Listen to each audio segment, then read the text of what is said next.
dan nanti yang kedua pula sifat hati yang terpuji. Jadi ini masih berada pada bagian sifat hati yang terpuji, yang tertuju. Muka surat 16. Disebutkan dalam ini Bismillahirrahmanirrahim. Apa dia ujung pada menulis yang kita gunakan?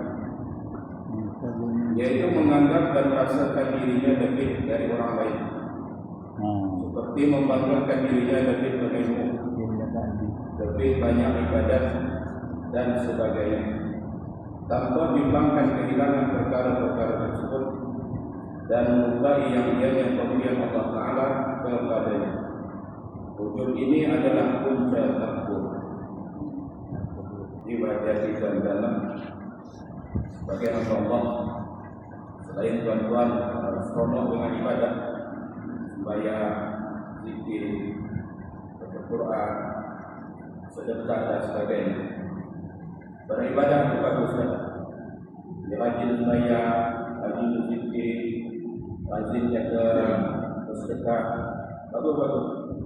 Cuma perhatian dia ada satu sifat ni kadang dia main juga. Apa satu sifat ni? Nama dia untuk ni bagaimana? Dia merasa tuan-tuan diri dia lebih daripada orang lain. Lebih daripada orang lain. Maksudnya apa? Contoh kalau satu ibadah dia buat, kira kalau dia buat, mana dia rasa? Betul ni. Kalau dia buat, semua orang lain buat, tak kena. Beza je dengan dia sikit, tak nak. Dia tak nak. Bahkan berarti tuan-tuan, di golongan ahli ibadah ni, di kalangan ahli ibadah apa? Jangan merasa diri kita yang dah ibadah sekarang, kita rasa seolah-olah tuan-tuan kita ni nanti apa? Akan selamat tanpa pertolongan Allah Subhanahu wa Ta'ala. Tidak sekali kita dah ibadah sombong. Sombong bagaimana?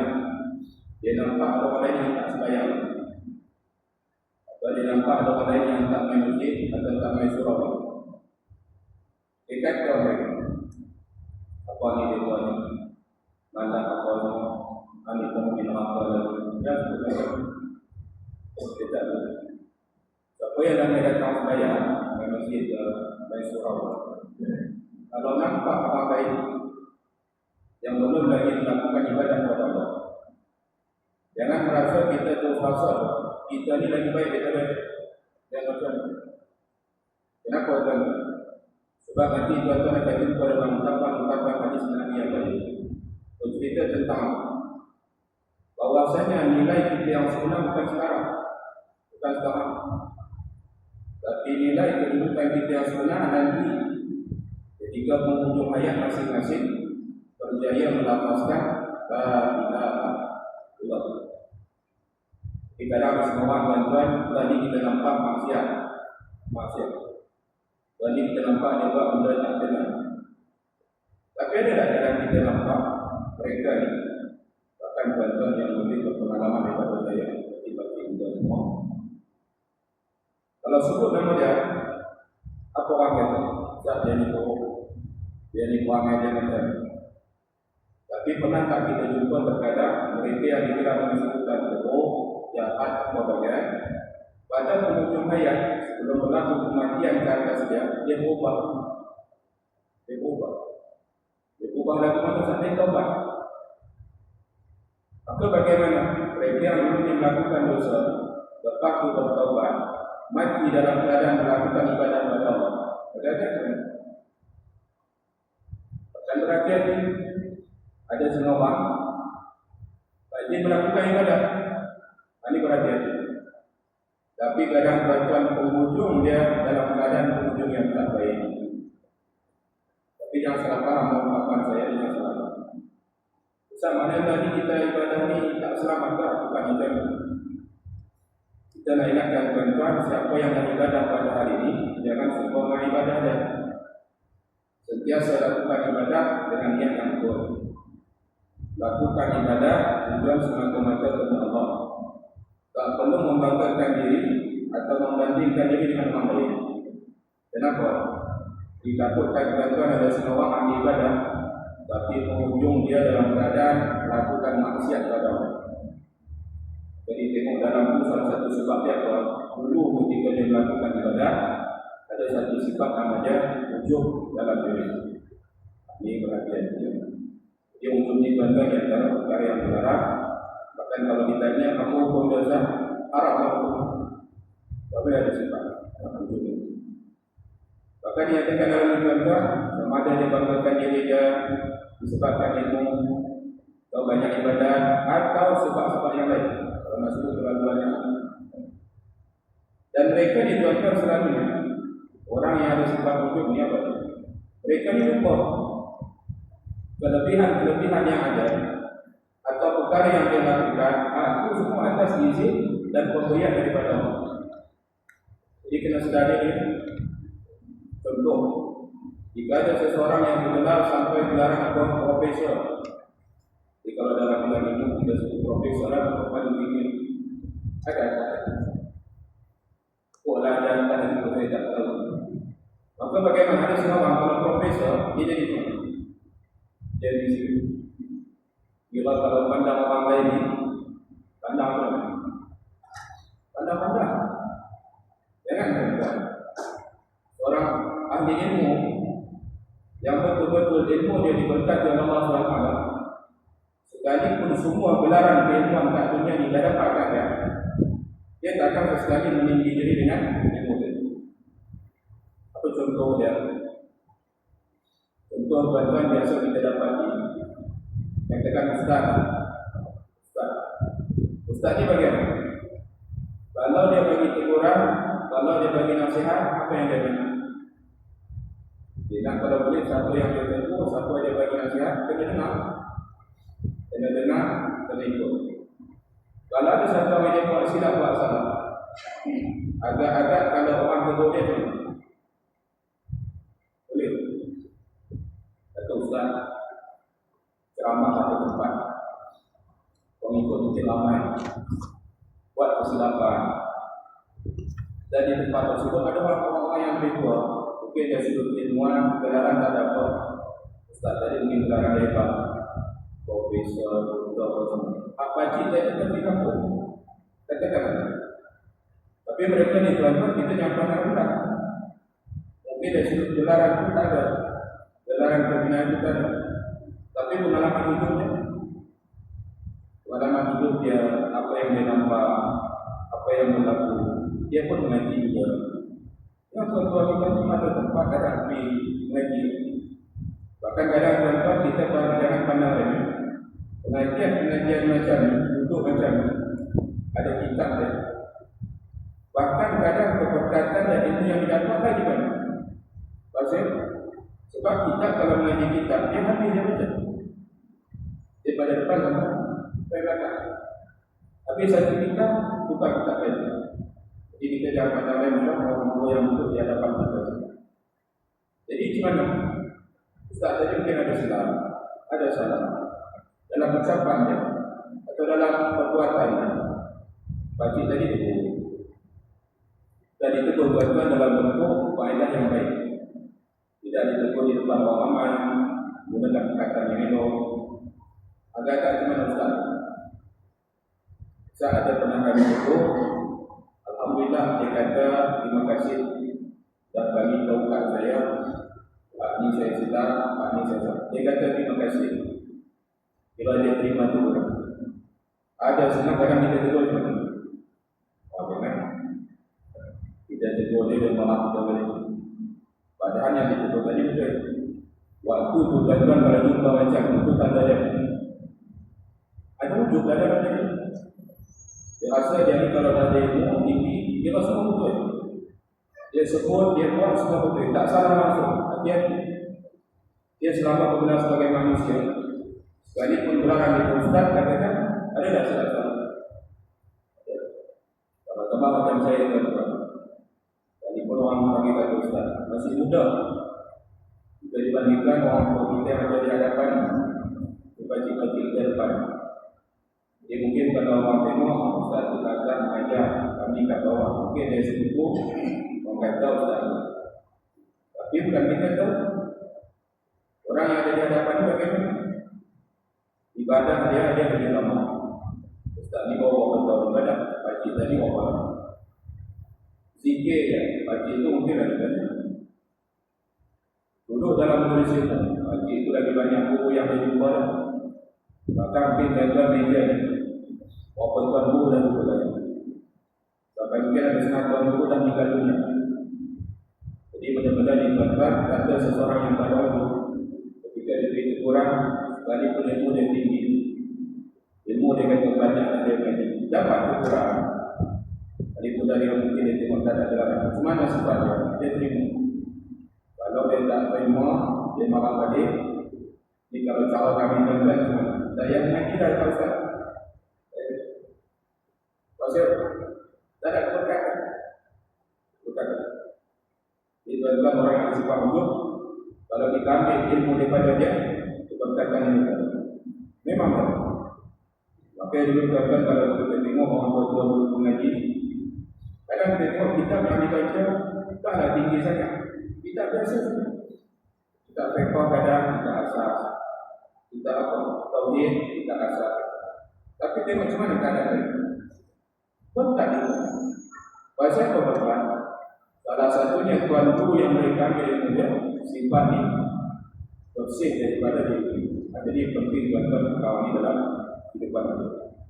Dan di sini tuan-tuan menyatakan sifat wujudnya adalah wujud takut. Bermula daripada wujud berlakulah takut. Iblis bagaimana dia takut? Dia permulaan itu sebab dia rasa diri dia lebih.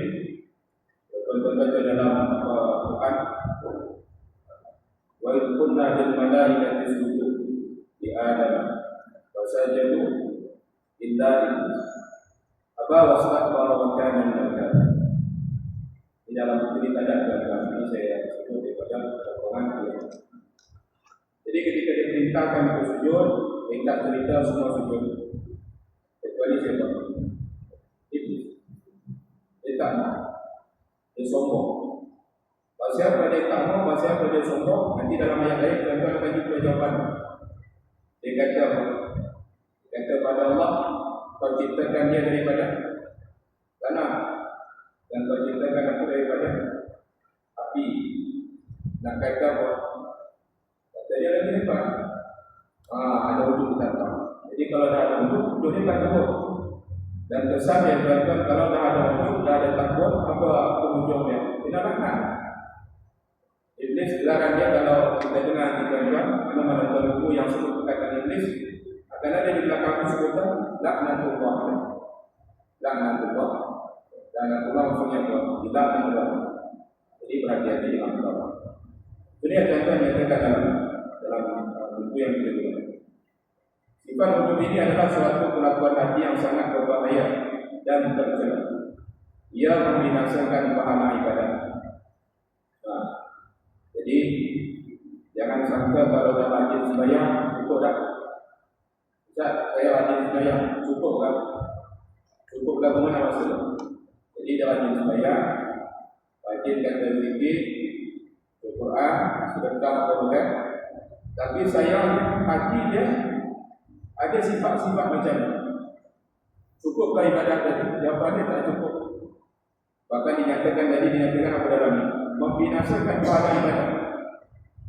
Membinasakan pahala ibadah apa? Apa nilai ibadah? Tapi. Jadi bahasa kita itu mana? Seolah-olah ibadah yang benar-benar dilakukan asbab ada wujud. Apa kita sebut? Sia-sia. Sia-sia. Makanya berhati-hati bagi ahli ibadah jangan sekadar disifat. Jadi kalau tuan-tuan yang melakukan ibadah, jangan bangga diri dengan ibadah. Baca apa yang boleh Ustaz, namanya bersyukur. Siapa yang dah boleh ibadah, lakukan ibadah dalam jumlah yang banyak, katakan, maka dalam hati dia mesti ada sifat syukur. Sifat syukur. Syukurlah teman. Alhamdulillah, Allah izinkan saya boleh datang sembahyang Jumat malam. Tak perlu untuk bandingkan pada orang lain, hanya baik. Tak perlu dia banding daripada bulan itu tak main. Tak boleh. Jadi kalau dah sudah banding-banding tuan-tuan, takut nanti tanpa sebab dia dah mula masuk dalam kategori apa? Banggakan diri adalah ibadah. Tak baik. Jadi kalau tuan ada ibadah cukup kata syukur. Lepas tu kalau nak awak tak ibadah lagi, tak payah bandingkan diri dengan dia, tak payah hukum dia, tak ada faedah. Lepas tu nak buat apa sah? Kalau melibatkan orang lain yang tak ibadah lagi, doakan dia. Atau Ustaz ada adik-adik kami tak sembahyang, tak payah hukum. Betul tak ada. Tak payah kita bandingkan. Asyik sebut kata kita lagi baik daripada dia, kita lagi elok daripada dia. Hati-hati ayat. Kata nanti tanpa sedar dan masuk dalam senarai untuk. Lepas itu mana Ustaz? Untuk selamat, kita selamat dan dia dapat kebaikan. Apa nak dibuat? Doakan. Ya Allah berikan hidayah untuk dia. Ya Allah bukakan pintu hati dia. Jadi kalau tuan-tuan ini kita mendapat pahala. Dan dia pun tuan-tuan orang yang tak ibadah tadi kalau kita doakan tak mustahil. Satu hari Allah buka pintu hati pun dia jadi ahli ibadah. Daripada hasil bandingkan diri, hina mereka, untuk mereka ibadah. Jadi berhati-hati si mampu untuk menghasilkan pahala ibadah dan menghilangkan pertolongan Allah Ta'ala. Jadi tuan-tuan berdasarkan hukum ayat ayat ini tuan-tuan kalau nanti tuan-tuan wujud ini bercerita tentang kisah perang yang berlaku di zaman Rasulullah SAW. Peperangan Hunain atau peperangan Hunain. Dinyatakan dalam ini pada Al-Quran yang syaitan berbunyi wa yawma Hunain id a'jabatkum kasratukum wa lam tughni 'ankum syai'an. Ingatlah peristiwa hari peperangan Hunain yang mana kamu telah merasa bilangan kamu cukup ramai, lalu kamu memandang rendah kepada kekuatan musuh hingga kamu dikalahkan. Anggapan kamu itu tidak menolong kamu sedikit pun. Jadi dulu tuan-tuan di zaman Rasulullah SAW pernah berlaku satu peperangan disebut dengan peperangan Hunain. Ringkas cerita tuan-tuan, cerita panjang tentang peperangan. Ringkas cerita pada permulaan peperangan umat Islam merasa bagaimana? Pasukan Islam yang ada tuan-tuan mereka merasa apa? Mereka rasa boleh kalahkan musuh. Sebab apa? Jumlah mereka ramai. Tidak mula ada sebab ujung. Tak ni. Apa yang berlaku? Ketika mereka sampai di tempat peperangan tuan-tuan, musuh dah ada strategi perang mereka. Sampai saja dengan musuh tadi tak kira rupanya mereka susun dah. Sebagian lagi, sebagian lagi sampai jatuh Islam kat tempat itu habis Islam. Sampai nanti tuan-tuan akan jumpa ada perkataan dalam Quran ketika berlaku keadaan itu dan dah didapati ada tentera Islam yang cedera. Ini kalau dibiarkan keadaan ini habis tentera Islam. Maka Nabi SAW mengambil kita sebut apa pasir atau tanah pasir. Beliau ambil pasir, beliau bacakan satu potong ayat Quran yang terkenal Quran apa? Syahadatul wujud. Dia baca, dia ambil pasir, dia balik. Dia baca syahadatul wujud. Sebab Nabi baca itu dengan pertolongan Allah, pasir yang dibandingkan masuk ke mata-mata tentera musuh. Selepas itulah atas pertolongan Allah dan kesedaran diri umat Islam tentang kesilapan yang dilakukan, barulah pertolongan Allah datang dan selamatlah tentera Islam pada waktu itu. Jadi dalam sirah terdapat saya ringkas mengajarkan ini tentang masalah faham. Ustaz, sahabat-sahabat Nabi tak faham tentang sifat-sifat tercela. Jadi ketika tuan-tuan baca sirah, berhati-hati ketika memahami sirah. Berhati-hati. Contoh, tuan-tuan akan membaca kisah tentang ada sahabat Nabi yang sembahyang dalam keadaan mabuk.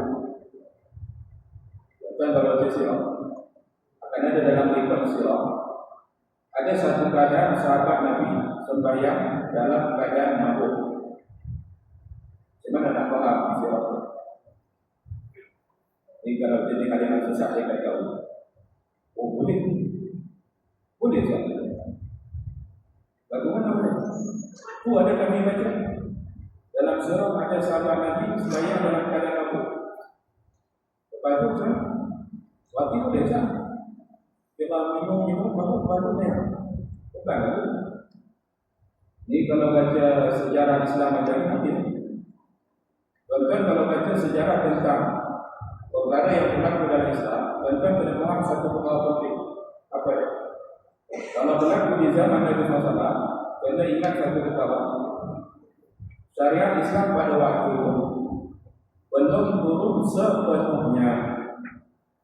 Jadi ketika berlaku satu perkara, dan ingat ada satu keadaan, syariat Islam belum diperintahkan, belum diturunkan sepenuhnya. Jadi pada waktu kalau tuan-tuan ada baca nanti, ada dalam surah, ada sahabat Nabi sembahyang di dalam mabuk. Ya, sahabat tentang perkara itu. Maknanya ayat tentang pengharaman amal belum diharapkan sempurna. Tapi selepas peristiwa itulah ada yang sembahyang dalam keadaan mabuk sampai dia baca surah apa tuan-tuan yang baca waktu Al-Kafir. Surah Al-Kafir itu kalau silap sebut, kalau salah perkataan yang disebut, dari makna kan ada perkataan wala antum amilu sama wala amilu ma. Itu perkataan kalau ada dalam itu yang dibuang, maka mana ayat perkataan. Jadi pada waktu itu dibaca ada perkataan yang hilang, maknanya dia hilang. Selepas berlaku kes itu, barulah turun pengharaman haram secara total. Tak boleh langsung sentuh. Jadi dalam peristiwa ini, cuma nak faham, jangan bermudah-mudah kita kata, kenapa sahabat Nabi Musa ada sifat yang tak baik dalam itu. Jadi peristiwa yang berlaku tuan-tuan di sini nak menunjukkan, mungkin ada sebagian perkara yang tak disampaikan sebelumnya lagi. Jadi pada waktu itu diajarkan. Selepas diajarkan sampai sekarang kita jadikan pandu. Jadi mungkin pada waktu itu mungkin disangka perkara ini tak apa. Rupanya ada kesadaran. Siapa yang terlalu sombong, ujur, atau dalam bab pertolongan Allah, pertolongan dari tak datang. Jadi siapa yang sombong, tak ada bergantung pada Allah, berarti pertolongan itu tak akan datang. Jadi bila pertolongan tadi datang, ketiga bagian dan Nabi Muhammad memohon doa kepada Allah, barulah bantuan Allah tadi datang.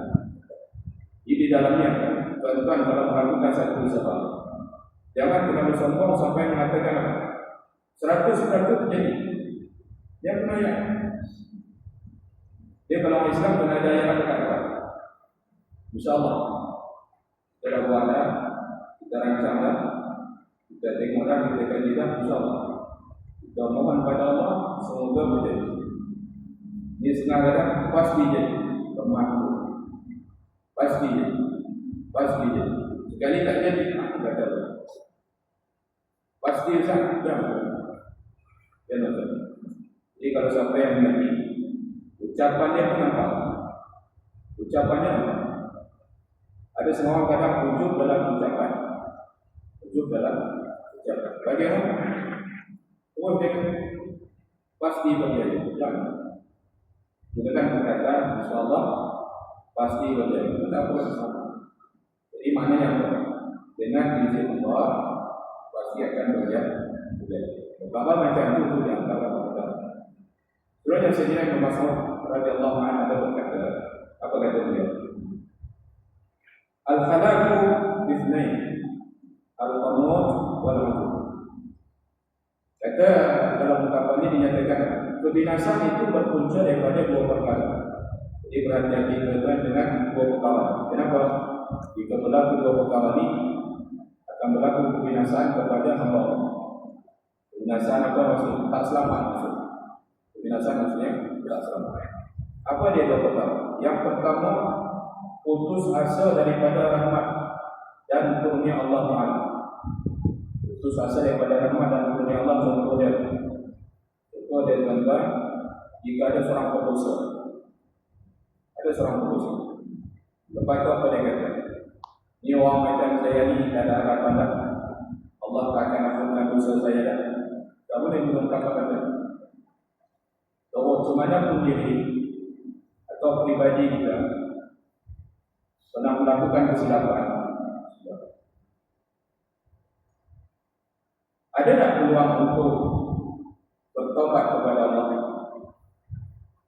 Jadi seorang Ustaz orang dia terus lepas tu kalau dia bertobat sebentar, Allah terima dan tobat.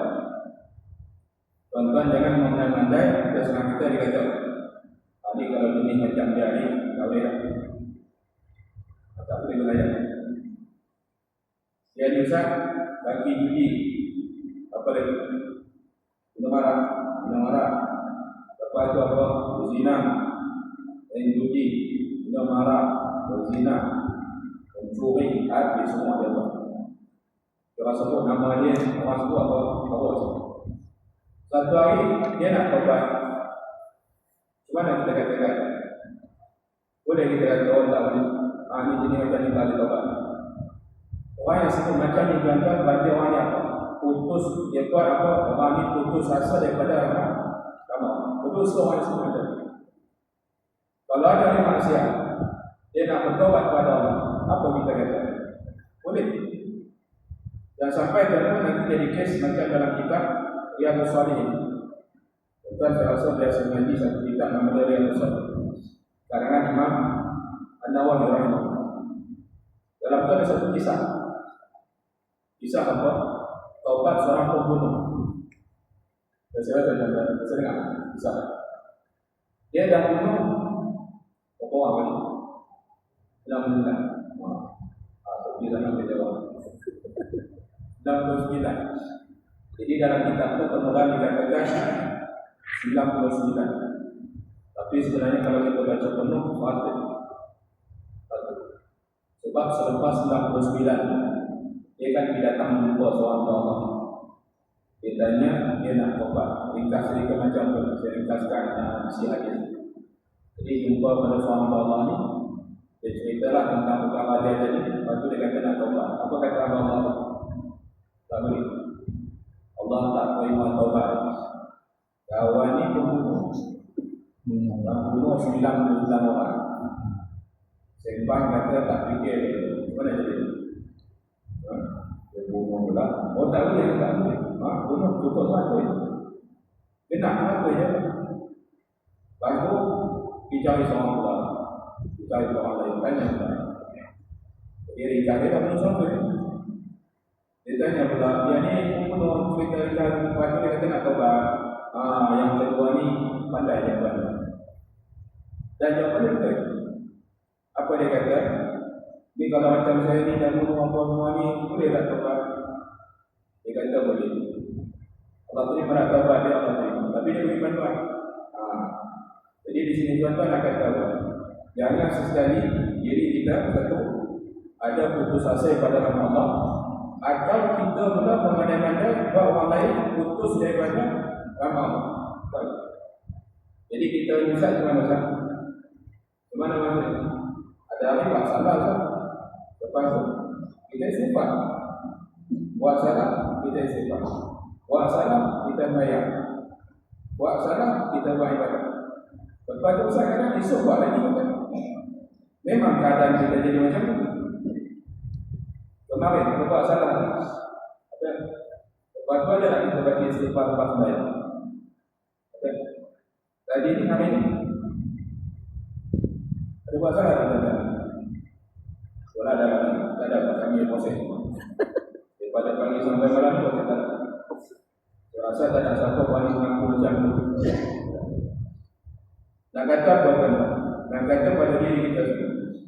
Sekalipun kita mengaku kita ni sentiasa ada melakukan kesalahan, tapi jangan sesekali kita buat satu kaedah putus asa daripada rahmat Allah. Apa bukti kita tak putus asa? Hari-hari kita tak pernah putus melafazkan astagfirullah, astagfirullah, astagfirullah. Buat salah, istighfar. Jadi pula astagfirullah. Sampai bila saat macam ni? Sampai tuan-tuan ramai kata kat kita inna lillahi wa inna ilaihi raji'un. Jadi selama kita masih hidup, ada buat salah, jangan sesekali merasa Allah tak ampunkan dosa. Maksudnya nak kata apa? Dia buat salah, sedar kata benda itu salah, taubat. Taubat itu kalau dah taubat, berhenti lah. Tapi kadang-kadang Allah besar, dia dah berhenti, kadang balik pula. Macam mana Ustaz? Boleh kalau nak taubat lagi? Boleh. Lepas tu dia buat pula Ustaz. Nak taubat pula. Taubat. Jangan kata-kata dia, oh sia-sia lah. Jangan. Kenapa tuan-tuan? Kadang-kadang Allah macam pula keadaan dikalahkan oleh Allah. Orang nafsu. Kalau ikut buat benda lain, tapi pastikan masa yang sama untuk melakukan taubat supaya tidak putus daripada Allah. Siapa yang putus daripada Allah, katakan dalam kisah ini dia tak mau dah. Kalau macam ni, tak payah sembahyang pun lagi baik. Kalau macam ni, kita buat macam ni tanpa tak payah kita pergi masjid di surau. Tidaklah faedah. Faedah itu, faedah itu dalam senarai putus asa. Yang kedua, berhati-hati kadang merasakan diri lebih daripada orang lain, lalu memandang rendah kepada wanita. Maka di sini tuan-tuan ada beberapa perkara yang saya ambil daripada tulisan lain tuan-tuan. Salah satunya saya ambil daripada pembicaraan ucapan Sayyidina Ali bin Abi Thalib yang terkadang bukan daripada Imam Ghazali. Apa dia yang terkadang? Ini tuan-tuan berkaitan dengan sifat wujud ni. Jadi kita baca dan tadi beberapa penjelasan, beberapa potong ayat Quran dan juga hadis-hadis Nabi SAW tentang keburukannya, tentang bahaya. Di sini tuan-tuan saya nak tambah sedikit daripada tulisan-tulisan lain. Bagaimana cara kita supaya sifat wujud ataupun sifat sombong Allah bersihkan daripada diri kita sendiri. Jadi kita tahu dah benda itu tak baik, benda itu tak elok, perkara ini sifat tercela. Cuma ada faedah dia daripada Islam untuk bersihkan diri daripada sifat. Maka dalam tuan-tuan, kalau dalam buku ini saya nampak ada banyak. Saya ambil beberapa faedah yang dikongsikan dalam buku ini. Yang tadi yang tuan-tuan dinyatakan dalam ketika ada sifat wujud dalam diri, maka disebutkan di antara dinyatakan dalam tuan-tuan disebutkan cara untuk menghindarkan diri pada sifat wujud dan sombong yang pertama, salah satu disebutkan jika dia anak kecil, maka insyaAllah bahawa dia belum pernah melakukan maksiat kepada Allah SWT.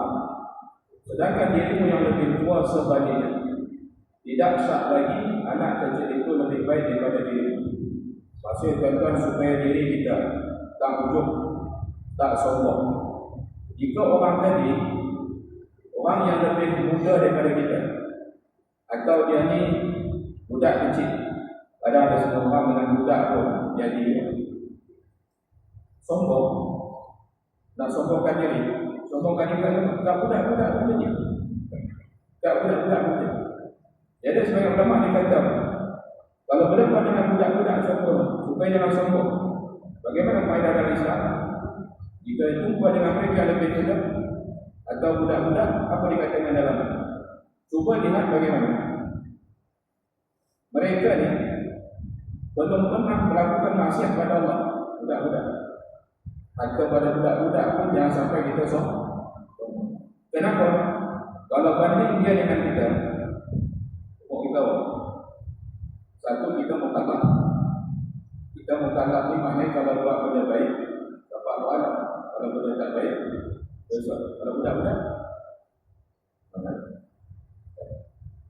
atau berjumpa dengan orang lebih muda, maka ada faedah dinyatakan dalam buku yang lain dinyatakan, kalau berjumpa dengan orang lebih muda, bagi mereka yang lebih tua, supaya jangan ujub, pandanglah mereka bagaimana.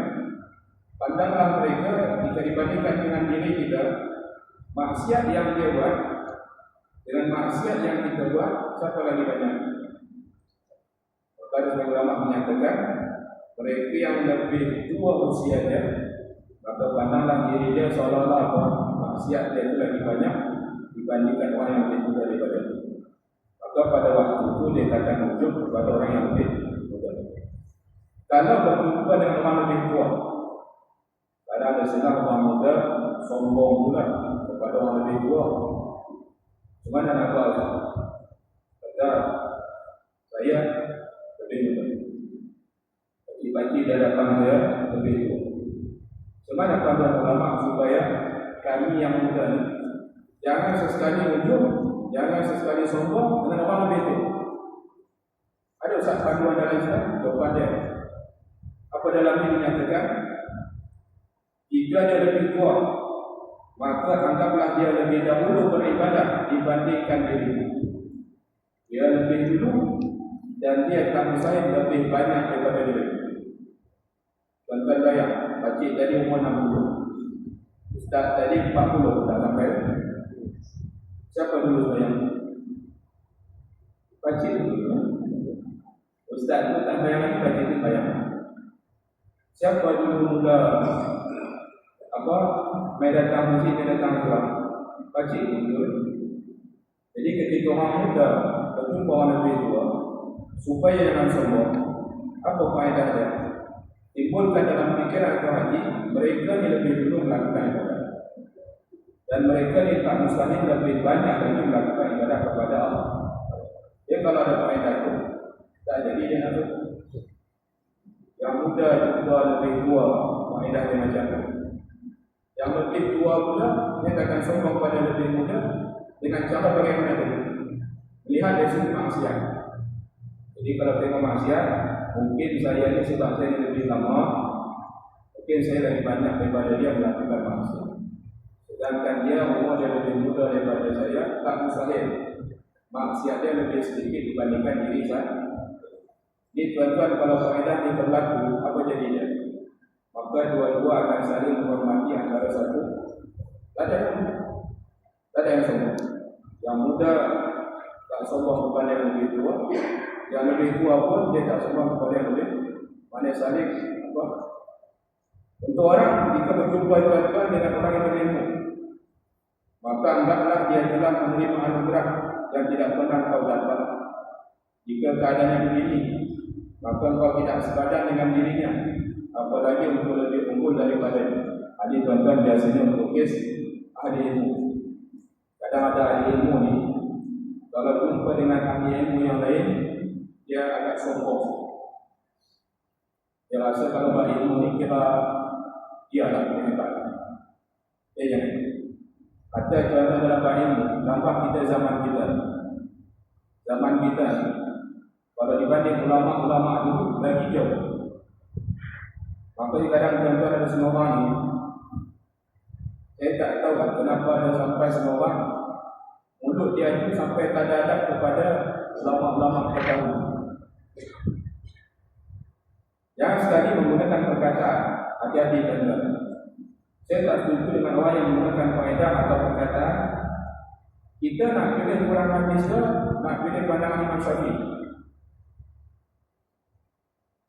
Saya dengar ada orang yang berkata, kita nak pilih Quran hadis ya, nak pilih pandangan Imam Syafi'i.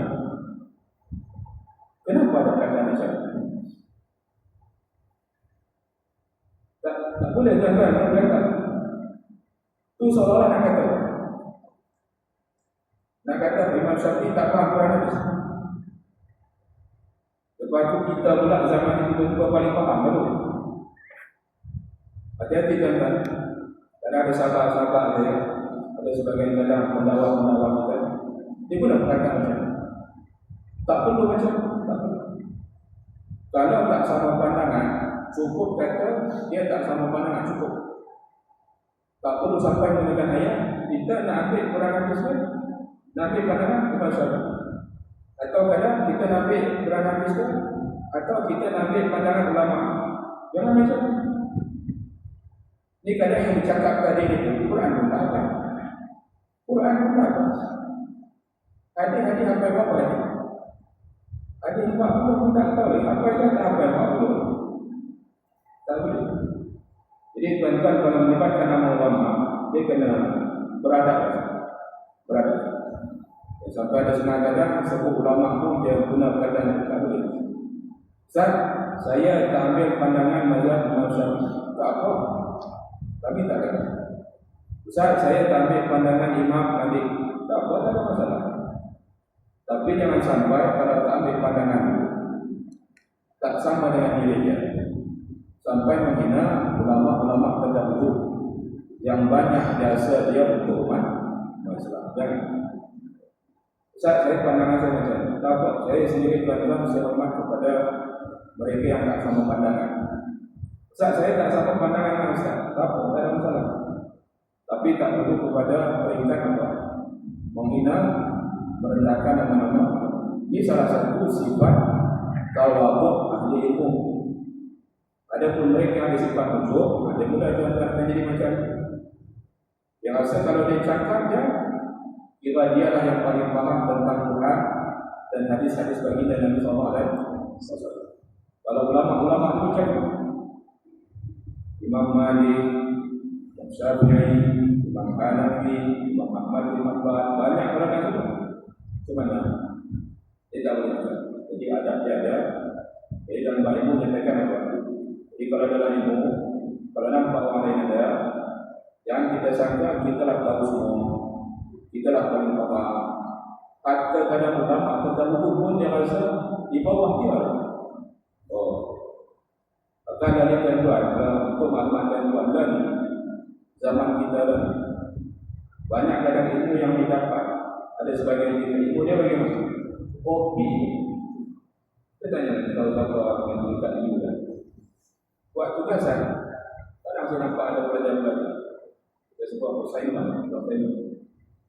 Jadi bersara bagi tugasan saya. Apa kadang dia tahu? Dia kopi, banyak. Boleh? Dia buka tulisan-tulisan kopi tak. Buat tanya saya, pernah nak baca buku? Buku tu cetakan mana? Jilid berapa? Buku surat berapa? Mana baca? Kadang tak baca. Tapi sekali dia bercakap, habis semua. Imam ni tak betul. Imam jangan. Itu tak ada. Jadi dia katakan, agar tuan-tuan berjumpa dengan orang jahil atau orang jahil. Orang jahil bagaimana? Supaya kita ni jangan ujub. Kalau jumpa orang jahil masih tahu dia tahu. Maka nyatakan dalamnya ada senang kalau jumpa orang jahil, dia maka adalah dia melakukan maksiat kerana jahil. Yang kamu atau jumpa orang jahil, seandainya mereka buat salah katakan kalau kita yang mengaji masalah ada tak orang yang mengaji tahu hukum tapi buat juga benar. Ada semua orang maknanya dia tak tahu dia buat mana yang buat. Maka jawapannya siapa yang mengaji dia buat juga maka dia nak buat. Ini juga begitu juga dengan orang kafir. Adalah sekali dalam orang kafir. Jangan kita orang kafir pun menyatakan dalamnya. Jangan satu orang kafir yang kita nampak pun seolah-olah dia ini betul langsung. Dan jangan ada orang kafir tak mustahil dia dapat gelaran Allah. Oke, jadi menyatakan kita ada yang semua. Takut-takut keadaan mereka yang kita nampak sekarang kafir buat manusia. Tapi Allah izin bagi mereka itu kami tidak. Makanya jadi yang manusia dari kita. Ini yang saya ada sifat dan dua orang sifat menjadi pada diri. Ini adalah manusia yang berperkara yang sedang berkata. Semoga ada faedah yang kita dapat boleh bapak bersikap diri saya dan memang semua Allah sekalian pada sifat-sifat yang terbaik dan dia dengan sifat-sifat tersebut sifat yang baik itu bagaimana Allah yang kita menjadi kita alamin. Salatu wassalamu